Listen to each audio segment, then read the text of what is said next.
जय शिवराय. ज्या रायगडावरती आपण आलो, खरं तर म्हटलं पाहिजे की जीवनात आलेल्या प्रत्येक मनुष्याने एकदा तरी या रायगडाची वारी केली पाहिजे आणि येऊन छत्रपतींच्या सिंहासनासमोर समाधी समोर नतमस्तक व्हायला पाहिजे, मानाचा मुजरा झाला पाहिजे. म्हणून तर ते कवी भूषण म्हटले होते कि काशी की कला जाती मथुरा में मस्जिद वस्ती, अगर ना होते मेरे शिवराय तो आज सुन्नत ये सबकी होती. तसंच विसरणे पाहिजे त्या राष्ट्रमाता राजमाता जिजाऊ महासाहेबांना की धन्य जिजाऊ, तुम्ही जर का जन्माला आला नसतात तर नसते दिसले आज अंगणामधली तुळस. राजा, आपण जर का जन्माला आला नसतात तर नसते दिसले आज मंदिरावरचे उंच उंच कळस. अशी मुघलांनी या महाराष्ट्र देशाची अवस्था करून, परंतु याच्यापासून पालनहार, याच्यापासून संरक्षण करण्याकरता 19 फेब्रुवारी 1630 ला महाराजांचा जन्म शिवनेरी किल्ल्यावरती झाला. आणि ज्या पवित्र पुण्यभूमीत तुम्ही आलात, या रायगडाने पाहिला होता एक नेत्रदीप सोहळा. तो होता 6 जून 1674 चा दिवस. राजांचा राज्याभिषेकाचा सोहळा या रायगडाने पाहिला. आणि नको पाहायला पाहिजे होतो तो दिवस देखील या रायगडाच्या पदरी पडला. महाराष्ट्राचा सूर्य मावळला, महाराष्ट्र पोरका झाला. राजाने अखेरचा श्वास 3 एप्रिल 1680 ला याच ठिकाणी राहत्या राजवाड्यामध्ये सोडला. सन इसवी सन 1656 मध्ये हा किल्ला छत्रपती श्री शिवरायांनी जावळीचे चंद्र मोरे यांच्याकडून हा किल्ला जिंकला. तेव्हा स्वराज्याची राजधानी होती किल्ले राजगड. मग अशा परिस्थितीमध्ये राजाने राजगड सोडायचा आणि रायगड राजधानीसाठी निवडायचा, असं आहे तरी काय या रायगडामध्ये. तर रायगड हा खऱ्या अर्थाने कोकणामध्ये वसलेला किल्ला. आता कोकणामध्ये वसला असताना दर्या किनाऱ्याजवळ समुद्रावर नियंत्रण ठेवण्यात येतं. जसं की आज इंडियन नेव्ही ही छत्रपती श्री शिवाजी महाराजांना God of father of Indian navy म्हटलं जातं. दर्यावर राज्य कसं करायचं हे आपल्या राजांनी 400 वर्षापूर्वी. शिवाय रायगडाला एक भौगोलिक स्थान प्राप्त झाले की रायगडाला चारही बाजूने सह्याद्रीच्या पर्वतरांगाने वेढलेल्या. परंतु आश्चर्याची गोष्ट अशी आहे का कुठली सह्याद्रीची रांग रायगडाला अटॅच झाली नाही, टच झाली. रायगड शिवलिंगासारखा, रायगड कमळाच्या कळीसारखा स्वतंत्र किल्ला, स्वतंत्र डोंगर आहे. शिवाय पावसाळ्यामध्ये काळ, सावित्री, गांधारी 3 नद्याने रायगडाला वेढलेले.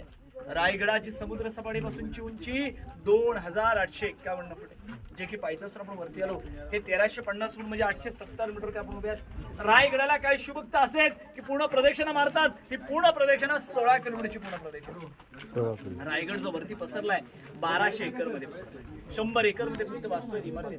रायगडाला आपण पायी जर चढून आलो तर 2000 पायऱ्या आहेत. 3.5 किलोमीटरचं अंतर आहे. दीड 2 तास लागतात वरती येण्याकरता. 1996 झालेला प्रकल्प पुण्यातील झोक कंपनीच्या सहाय्याने केवळ 4 मिनिटांमध्ये आपण गडावर आलो. 128 पायऱ्यावर चढले आपण आणि ज्या दरवाजातून आत आलो तो होता मेणा दरवाजा. महाराजांच्या राण्या व राजगतील स्त्रिया सूर्यास्त पाहण्याकरता मेण्यातून ये जा करत असत, म्हणून त्याला मेणा दरवाजा असं म्हटलं जातं. ज्या वास्तूमध्ये आता आपण आलेलो आहोत हा आहे राणी महाल. छत्रपती श्री शिवरायांना 8 राण्या होत्या. सोयराबाई, पुतळाबाई, काशीबाई, सहीबाई, गुणवंतबाई, लक्ष्मीबाई, संकवाराबाई, सगुणाबाई. परंतु 8 राण्या सांगितल्यानंतर आश्चर्य वाटते की राजाला 8 राण्या. यामागे एक राजकीय हेतू, साम्राज्य विस्ताराच्या मागे कल्पना होती की या महाराष्ट्रात मातबगार सरदार घराणे होते. मोहिते, निंबाळकर, गायकवाड, शिर्के, देशमुख, विचारी, नामवंत सरदार घराण्याशी सोयर संबंध जोडावा, नातेगोती जोडावीत म्हणून महाराजांनी 8 राण्या केल्या. पण 8 राण्यापैकी गडावरती मात्र 6 राण्या राहत होत्या, कारण की सहीबाईंचं निधन हे राजगडावरती झालं होतं. शंभू राजे अवघे 2 वर्षाचे असतात. दुर्दैवाने सहीबाईने कधी रायगड पाहिला. हा एकारणीचा एक माल आहे. 6 माल असे एक लेवल मध्ये एकसारखे दिसतात. या सर्व बांधकामावरती उतरतनळची कवळं आणि सागवानी लाकडाचं छत होतं. गेलं कुठं तर रायगडावरती दिनांक 10 मे 1818 इंग्रजांचे 2 अधिकारी कर्नल बृहत्तरण मेजर हॉल यांनी खालच्या पोटल्याच्या डोंगरावरून गडाच्या दारूच्या कडून तोफेंचा मारा केला. मारा इतका प्रचंड ठरला की आपला रायगड 11 दिवस जळत होता. जे काही सागवानी लाकडाचं छत आणि उतरतनळची कवळं होती ती जळून गेलेली आहेत. सध्या रायगड आर्किओलॉजिकल डिपार्टमेंट या भारतीय पुरातत्व विभागाच्या ताब्यामध्ये किल्ला आहे. त्यामुळे किल्ल्याचा मेंटेनन्स हा आर्किओलॉजिकल डिपार्टमेंट पाहतं. या राणीमालाची रचना अशी आहे, साईडने याला भिंत दिसायला संरक्षण भिंत पडतात.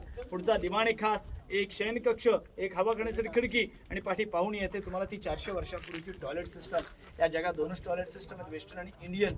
इंडियन इथून जगाला गेलेली आहे. एक रचना पाहून या, मग आपण एक पॉईंट पाहत पुढे जाऊ.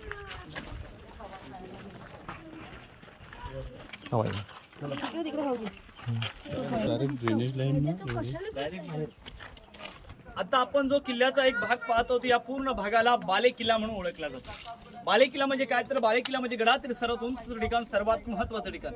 या बालेकिल्ल्यामध्ये आपल्याला अश्वधान, राणीवसार, राजवाडा, राजदरबार, सभागृह, खळबतखाना, नगरखाना या महत्वपूर्ण इमारती पाहाव्यास मिळतात. मग त्यापैकी एक पाहिलं राणी महाल. आता या साईडला उजव्या साईडला आहेत अष्टप्रधानचे वाडे, महाराजांचं अष्टप्रधान मंत्रिमंडळ. मग या ठिकाणी कोण राहत होते तर बाळाजी, आवजी, रामचंद्र, नीलकंठ, मोरपंत पिंगळे, हंबीराव मोहिते, निराजी, रावजी, रामचंद्र त्रिंबक, अणाजी पंत. अखंड स्वराज्याचा कारभारच इथून केला जायचा. याच्या साईडला बॅरिकेड वाले जाळीवाले दिसतात. हे आहे धान्याचं कोठार, स्वराज्याचं धान्याचं कोठार. कोल्हापूरमध्ये किल्ला आहे पन्हाळा किल्ला म्हणून. गंगा, यमुना, सरस्वती तीन धान्याची गोडाऊन त्या ठिकाणी. स्वराज्यावरती काही संकट आलं का तिथून धान्य सप्लाय स्वराज्यावर पाठवलं जायचं. पण समजा यदा कदाचित शत्रूने तह घातला, वेढा घातला तर तिथून आलेलं धान्य गडावर येऊ शकत नाही. मग अशा प्रसंगाला रिझर्व्ह इमर्जन्सीसाठी हा धान्य साठा वापरला. एक 22 फूट, एक 20 फूट, एक 15 फूट खाली वर्षभर पुरेल असा धान्य साठा इथं स्टोअर केला जायचा. हा जो चौतर आहे हा दासीवट आहे, नोकर चाकर राहण्याची जागा आहे. एक धान्य कोठार पाहून घ्या खालचं आहे आणि नंतर मग आपण पुढे महाराजांच्या राहत्या राजवाड्यात जाऊ. डीप आहे ना ते वरून टाकायचे तसे.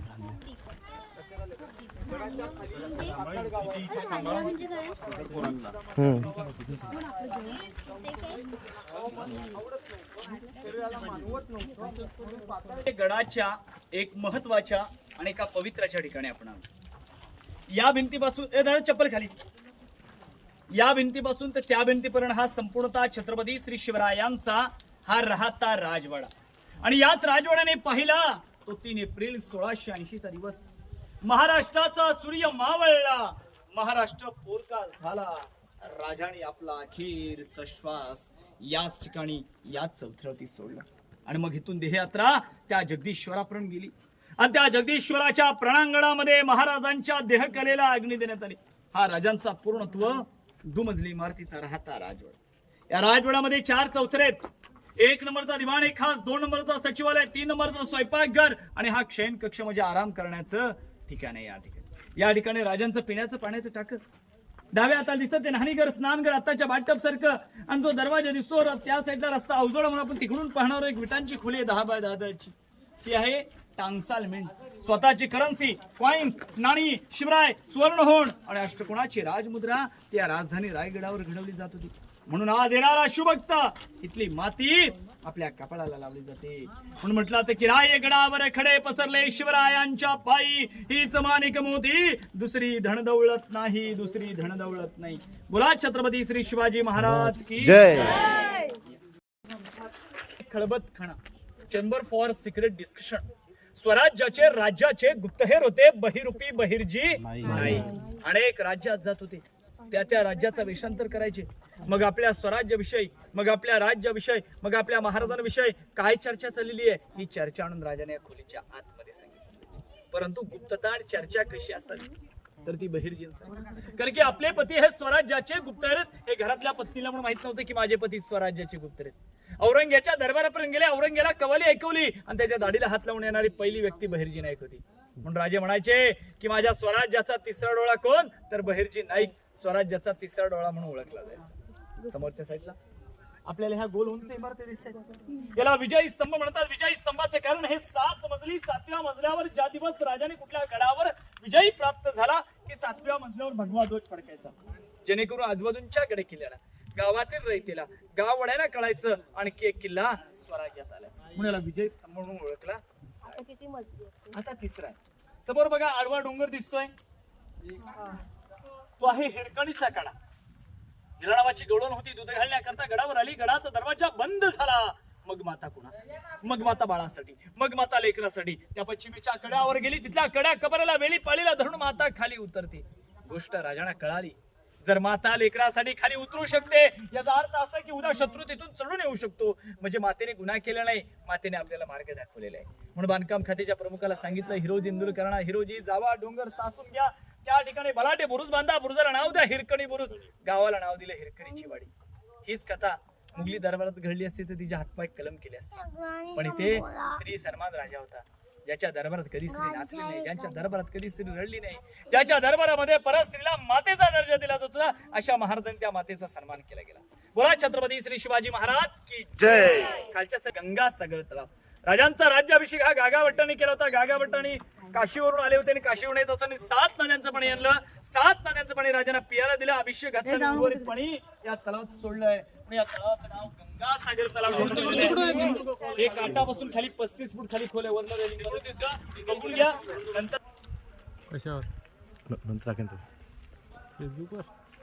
नवीन स्वराज्य घडलं. या ठिकाणी आपले राजे शिवछत्रपती झाले. सिंहासनाधीश्वर झाले. मराठ्यांचे राजे तख्तावर विराजमान या ठिकाणी झाले. या ठिकाणी आपल्या राजांचं 32 मणाचं सिंहासन होतं. एक पण म्हटलं तर ते 40 किलो 1280 किलो वजनाचं सोन्याचं सिंहासन, ज्याला मयूर सिंहासन म्हटलं जातं. हे सिंहासन राजांच्या उत्तरात शंभू राजांच्या उत्तरात 3 नोव्हेंबर 1651 ला औरंगजेबाचा सरदार जुल्फिकार खान या रायगडाला अजगरी वेढा दिला. त्या वेढ्यामध्ये तो घराडे फोडून घेऊन गेला. त्याची प्रकृती येणाऱ्या शिवभक्तांना कळाली. म्हणून 1985 साली भारताचे 7वे राष्ट्रपती डॉक्टर ज्ञानी जयसिंग यांच्याशी आतमध्ये मूर्ती कोल्हापूरचे विराज छत्रपती श्री संभाजी राजे भोसले राजांचे 13वे वंशज आणि दिनांक 6 जून 2009 ला 600 किलो पंचधातूची मूर्ती अर्पण केली बसवण्यात आली. या ठिकाणी राजांचा राज्याभिषेकाचा सोहळा संपन्न झाला. साहजिकच राज्याभिषेकाच्या दिवस महाराज जगदीश्वराचे दर्शन करून आले आणि ज्यावेळेला त्या सिंहासनाच्या पायऱ्यावर चढू लागले, पण सिंहासनाची पहिली पायरी चढत असताना राजा तानाजी आदिलगीर कोंढाण्याचं मग माझ्या रायबाचं स्वराज्याची दुसरी पायरी चढत असताना बाजी प्रभू देशपांडे मुरारबाजी देशपांडे शिवा काशीत प्रतापराव गुजर या स्वराज्यासाठी बलिदान देणाऱ्या हर एक सरदाराच्या हर एक मावळ्याच्या आठवण झाली. अंतःकरणात भरून आलं. लटकत त्या पावलाने राजे त्या 32 मणाच्या सिंहासनावर विराजमान झाले. आणि मग दरबारामध्ये ललकारी घडते. महाराज प्रौढ प्रताप पुरंदर क्षत्रिय कुलवदाम सिंहासनाधीश्वर महाराजाधिराज राजेश्वर छत्रपती श्री शिवाजी महाराज की जय. महादेव. राज्याभिषेकाचा सोहळा इथे संपला. या राज्याभिषेकाला इथे एक इंग्रज वकील उपस्थित. त्याचं नाव होतं हेनरी ऑक्झल्ट. प्रश्न असा उपस्थित होता त्याला, अरे मी तर 2 पायाचा मनुष्य माझी गडावर असताना दमछाक झाली, मग शिवाजी राजांनी 4 पायाचे बलाढ्य हत्ती गडावर आणले कसे? राजाने काय केलं बरं का, हत्तींची पिल्लं ही पालखीत गडावर आणली. त्यांचं पालनपोषण केलं, मोठे करून त्यांचा राज्याभिषेकासाठी प्रयोग केला. ही होती दूरदृष्टी अवता गडी मी का. म्हणून म्हटलं होतं की कणभर मराठे मनभर मुला रामडी पडल्या गडी मी काव्याच्या ज्या वास्तूमध्ये उभ्या होता हा नगरखाना 40 फूट रुंदी आहे, 50 फूट उंची. लांबून याचा आकार आपल्याला गेट ऑफ इंडिया सारखा दिसतो, पण हा गेट ऑफ इंडिया सारखा दिसत नाही. गेट ऑफ इंडियाच इंग्रज आले, प्रकृती चोरले आणि मुंबईमध्ये जाऊन गेट ऑफ इंडियाची निर्माण झाली. आता आपण समोरच्या होडीच्या मालाकडे जाऊया. सगळे अशे उभे राहा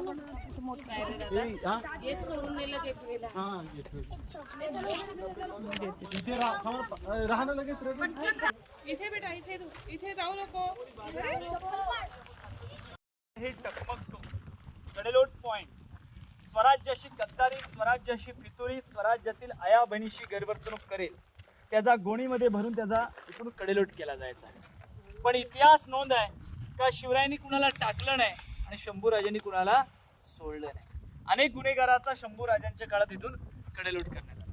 शिवाजी महाराज जेव्हा जेव्हा रायगडावर असत, महाराज पहिलं दर्शन जगदीश्वराचं, नंतर महाराज त्या टोकावर जातात का. तर सकाळी 6 वाजता जिजाऊ तुळशीला पाणी घालण्याकरता त्यांच्या वाड्यातून बाहेर येतात. पाताळगावमध्ये त्यांचा वाडा, घंटानाद व्हायचा, दिवा लागला जायचा आणि मग राजे जिजाऊंचं दर्शन या टोकावरून घेत असत. हा नित्यक्रम राजाचा. आता आपण त्या जगदीश्वराच्या दर्शनाला जाणार आहोत. बरं, आपण आता शेवटच्या ठिकाणाशी आलेलो आहे. या हे वाडेश्वराचं, जगदीश्वराचं, शंकराचं, महादेवाचं मंदिर. शिवाजी महाराज जेव्हा जेव्हा रायगडावर असत पहिली भेट या जगदीश्वराची सकाळी. याच मंदिरामध्ये महाराज आणि कविभूषण यांची पहिली भेट या मंदिरामध्ये झाली. एक स्टार प्रवाहाला एक सिरियल लागायची पहिली, राजा शिवछत्रपती म्हणून. त्याची टायटल सॉंग जी दाखवली काव्य, ती याच मंदिरामध्ये कविभूषण आणि महाराजांवरती म्हटली. ती काव्य असे का, इंद्र जुमी झुंब पर बाड वसु अंब पर रावणस दंब पर रघुकुल राज हे रघुकुल राज हे पौंडपारी बहापर संबुरती नहापर जो शस्त्र बहापर रामद्रुज राज हे रामद्रुज राज चित्तांग्र झुंड पर भूषण वितुंड पर तेज तमी लंस पर काणोजी में कंस पर शेर शिवराज हे शेर शिवराज हे. याच मंदिराच्या पुढे एक पायरी आहे. पायरीवरती नाव आहे सेवेचे ठाई तत्पर हिरोजी इंदोळकर, ज्याने हा किल्ला बांधला. 14 वर्ष लागतात रायगड बांधायला. साहजिक गोष्ट की 14 वर्ष राजे इथे थांबले नसतील. राजे मोहम्मदवरती राजे आग्र्याच्या कैदेत अडकले. मग रायगडाचा निधी संपतो. मग अशा परिस्थितीमध्ये हिरोजी स्वतःचा घरदार, जागा, जमिना, वाडा विकतात आणि स्वर्गाहून सुंदर रायगड तयार करतात. राजे आले आणि विचारले की बोला हिरोजी काय इनाम पाहिजे तुम्हाला. अहो ज्याने ताजमहल बांधला, शहाजहान त्याचे हातपाय का. पण ज्याने रायगड बांधला त्याला राजाने विचारलं की काय इनाम पाहिजे. राजा काही नको, आपण या महादेवाचे भक्तात आणि या महादेवाच्या दर्शनाला येत असताना आपला चरणस्पर्श पडेल अशा ठिकाणी नाव कोरायची अनुमती द्या. म्हणजे ते नाव कोरले सेवेचे ठाई तत्पर हिरोजी. याच ठिकाणी राजांची समाधी. जीवनात आलेल्या प्रत्येक मनुष्याने एकदा तरी रायगड वारी करावी, बरोबर. पण लोकांचं काय असतं की मला 4 धाम करायचे, 12 ज्योतिर्लिंग करायचं, अष्टविनायक यात्रा करायची, जेजुरी करायची, पंढरपूर करायचं, सर्व करा. पण एक दिवस स्मरण या गोष्टीचं करा की आज 4 धाम 12 ज्योतिर्लिंग कुणामुळे करतोय आपण? राजांच्या. म्हणून अनेकांसाठी 12 ज्योतिर्लिंग असतील, पण आपल्यासारख्या तमाम शिवभक्तांचं 13वं ज्योतिर्लिंग हा आपला रायगड आहे. म्हणून आपल्या ग्रुपमधील ज्या कोणी व्यक्तीच्या मनात आला असेल रायगडवारी करायचं नियोजन आखलं असेल आणि त्यांनी इथपर्यंत घेऊन येण्याचा प्रयत्न केलाय, त्या व्यक्तीसाठी रायगडाच्या माध्यमातून काल आम्ही गेलो आलो 5 प्रद्योतसाठी आमच्या. बंद झालं.